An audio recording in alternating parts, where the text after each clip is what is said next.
Perkenalkan, nama saya Hendri Jeki. Saya mahasiswa STKIP Persada Khatulistiwa Sintang, program studi pendidikan Pancasila dan Kewarganegaraan semester 3. Dan di sini saya bersama rekan saya, Saudara Helmi, akan memperbincangkan beberapa hal terkait sistem politik di Indonesia. Nah, di sini untuk memenuhi tugas UAS mata kuliah sistem politik Indonesia. Namun sebelumnya silakan Saudara Helmi untuk memperkenalkan diri terlebih dahulu. Terima kasih. Katanya perkenalkan, nama saya Ahmad Susandiaja. Di sini saya sebagai narasumber. Terima kasih. Oke, baik, Saudara Helmi. Nanti ada beberapa pertanyaan terkait sistem politik yang ada di Indonesia. Apakah saudara bersedia siap untuk menjawab pertanyaannya? Oke, kalau begitu langsung saja. Pertanyaan yang pertama, sejauh mana sistem politik di Indonesia yang saudara ketahui? Baik, sejauh mana sistem politik di Indonesia? Nah, yang saya ketahui yaitu dalam sistem politik di Indonesia ini sudah mengalami adanya perubahan, di mana dari segi adanya perubahan amandemen sampai sekarang ini, di mana dari sistem pemerintahnya itu adalah dari rakyat, oleh rakyat untuk rakyat, di mana kekuasaannya itu adalah terletak di tangan rakyat, di mana dalam sistem pemerintahnya juga adalah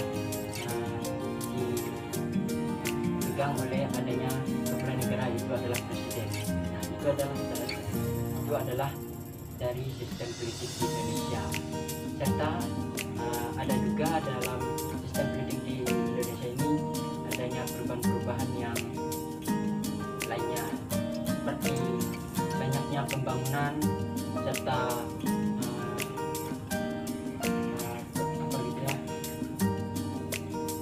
proyek-proyek yang dijalankan sudah berjalan dengan baik.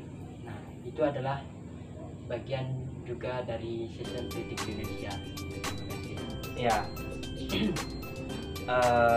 itu pertanyaan yang pertama. Kira-kira begitulah ya sistem politik yang ada di Indonesia itu. Nah, kemudian selanjutnya pertanyaan yang kedua, yaitu bagaimana menurut Anda sistem politik di Indonesia, apakah sudah baik atau belum? Kalau sudah, jelaskan, dan kalau belum, jelaskan. Menurut saya, dari sistem politik di Indonesia ini sudah baik. Mungkin ada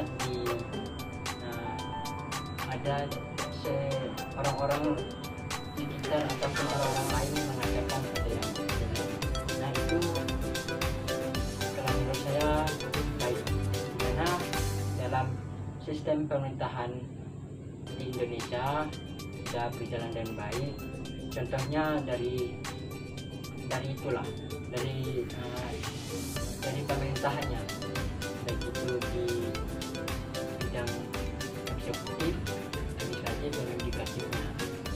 Pertama saya ambil contoh, yaitu di kepala negara itu adalah presiden kita dari kekuasaan eksekutif. Nah, dimana mengapa saya mengatakan baik? Karena dari partisipasinya itu sudah terlihat dari presidennya, di mana presiden juga peduli serta sudah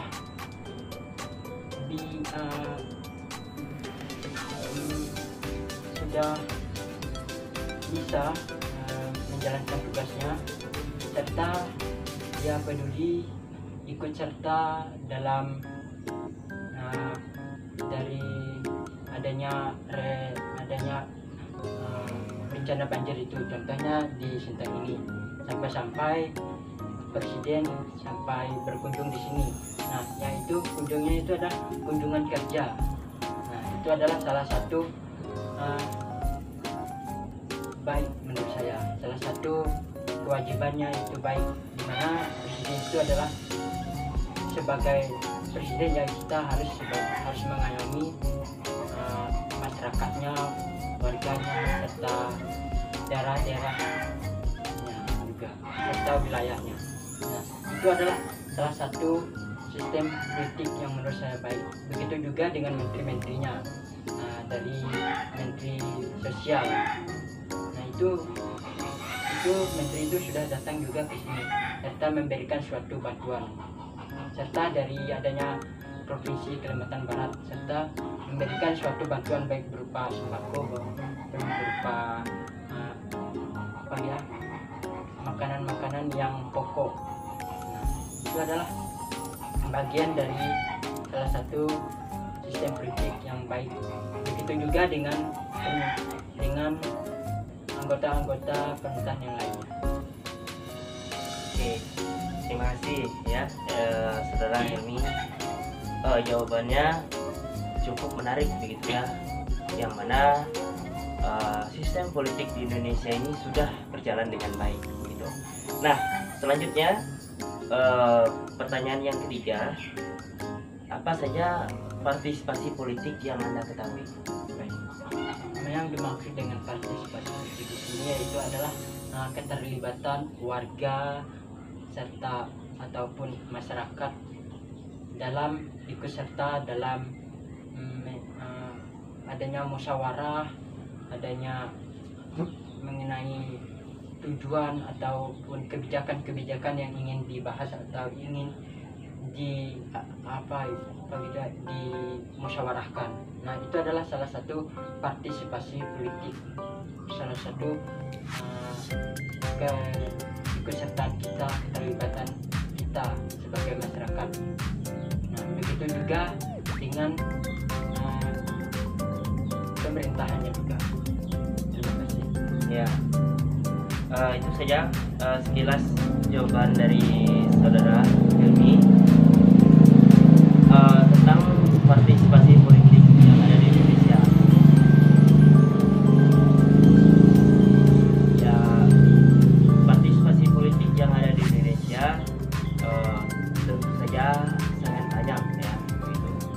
Nah, salah satu contoh kita ikut berpartisipasi dalam pemilihan umum presiden, bupati, gubernur dan sebagainya begitu.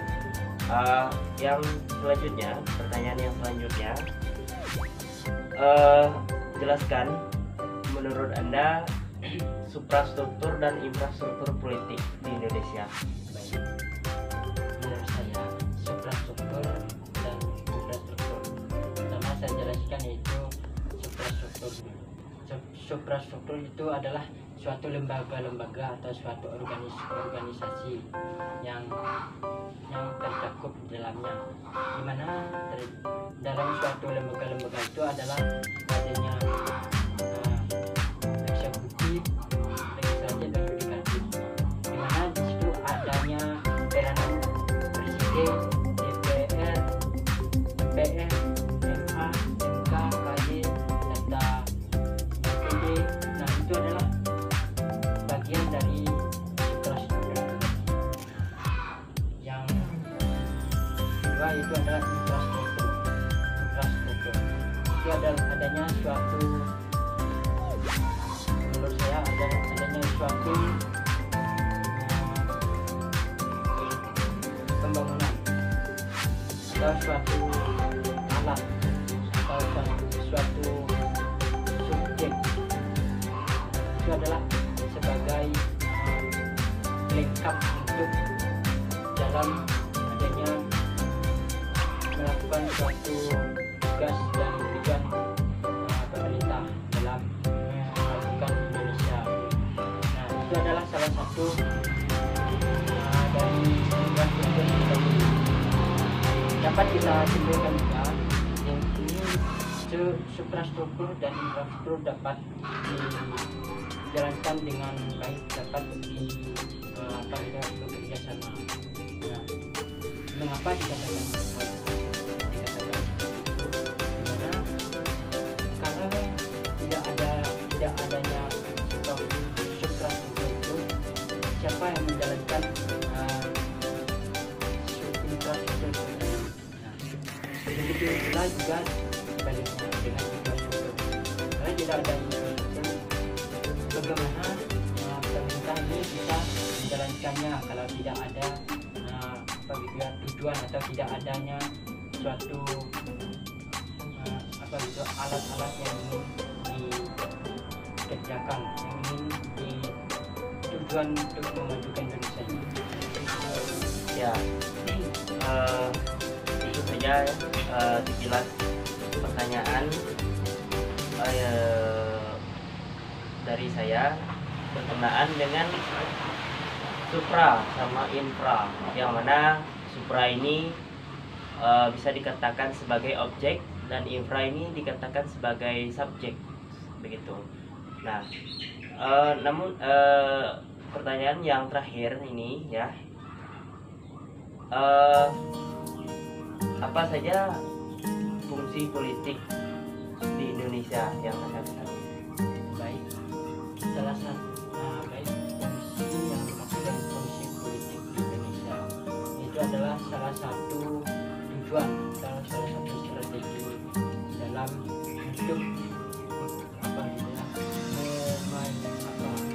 memajukan suatu tujuan yang diinginkan atau suatu harapan dan tujuan dalam mewujudkan Indonesia maju ini. Nah, itu adalah salah satu fungsi politik. Ada juga dengan fungsi ini dapat membantu dalam mewujudkan adanya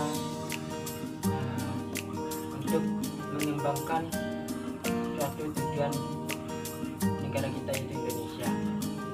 Nah, fungsi adalah suatu tujuan serta salah satu strategi dalam untuk mengembangkan Indonesia ini lebih mantap lagi, serta suatu cara.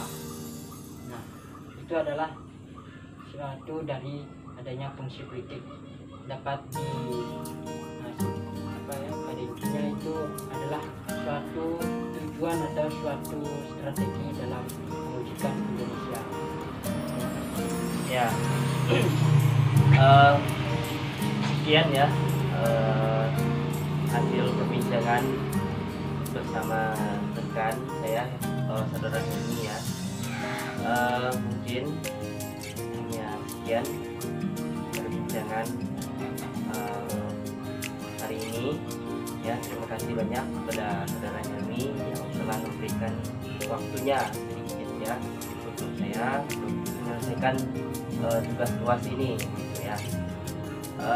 Mohon maaf apabila terjadi banyak salah kata, ucapan kata yang kurang berkenan. Kami mohon maaf dan kami ucapkan banyak terima kasih dan selamat pagi.